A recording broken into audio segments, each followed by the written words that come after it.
বৈকুণ্ঠে আসন শুদ্ধি। মহর্ষি নারদ সর্বদাই নারায়ণ নারায়ণ জপ করতে করতে বৈকুণ্ঠ লোকে এলেন। লক্ষ্মী নারায়ণ তাকে খুব সম্মান করলেন। নারদ মুনি বিদায় নেওয়ার পর বিষ্ণু লক্ষ্মী দেবীকে মৃদুস্বরে বললেন, দেবী, নারদ যে আসনে বসেছিলেন সেই জায়গাটা গোবর দিয়ে শুদ্ধি করে দাও। আড়াল থেকে এই কথা শুনে নারদ মুনি ফিরে এলেন এবং নারায়ণের কাছে প্রশ্ন করলেন, হে নারায়ণ, আপনি আমাকে এত সম্মান দিলেন, তবে আমার বসার জায়গাটা শুদ্ধি করার প্রয়োজন হলো কেন? শ্রীবিষ্ণু তখন জবাব দিলেন, নারদ, তোমার কাছে কোনো গুরু নেই। যার গুরু নেই সে যে স্থানে বসুক না কেন সেই স্থান অশুদ্ধ বলে গণ্য হয়। এই কথা শুনে নারদ মুনি লজ্জিত হলেন এবং গুরু খুঁজতে পৃথিবীতে এলেন।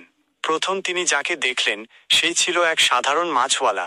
নারদ সন্দেহ করলেও নারায়ণের কথা মতো অনিচ্ছা সত্ত্বেও তাকে গুরু হিসেবে মানলেন।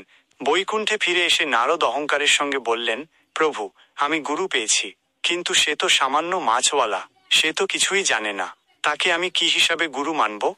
এই কথা শুনে নারায়ণ ক্রোধে জ্বলে উঠলেন। তিনি অভিশাপ দিয়ে বললেন, তুমি গুরুকে অপমান করলে নারদ, তুমি এই পৃথিবীতে 84 লক্ষ বছর ধরে এভাবেই ঘুরে বেড়াবে। চেপে উঠে নারদ মুনি নারায়ণের পায়ে লুটিয়ে পড়লেন এবং মুক্তির উপায় জানতে চাইলেন। নারায়ণ বললেন, তুমি তোমার গুরুর কাছে যাও, তিনিই তোমাকে এই অভিশাপ থেকে মুক্তি পাওয়ার উপায় বলে দেবেন। নারদ মুনি তখন তার গুরুর কাছে গিয়ে সব কথা খুলে বললেন। গুরু মাছওয়ালা তখন তাকে একটি পরীক্ষা দিলেন। তিনি নারদকে বাজারে গিয়ে ঘোষণা করতে বললেন যে বিশ্বাস করে তার গুরুই এই সৃষ্টি পরিচালনা করেন, শুধু তাকেই মাছ দেব।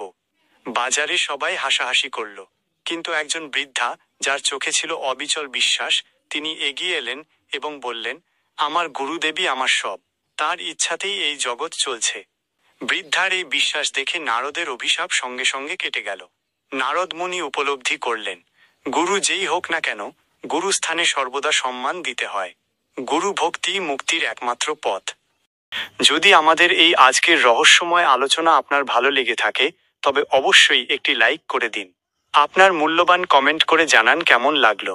এই শাশ্বত সত্যের কাহিনী আরও মানুষের কাছে পৌঁছে দিতে শেয়ার করুন। আর ভবিষ্যতে এমন আরও গভীর ও অজানা গল্প শুনতে আমাদের এই চ্যানেলটি ফলো অথবা সাবস্ক্রাইব করে দিন। ধন্যবাদ।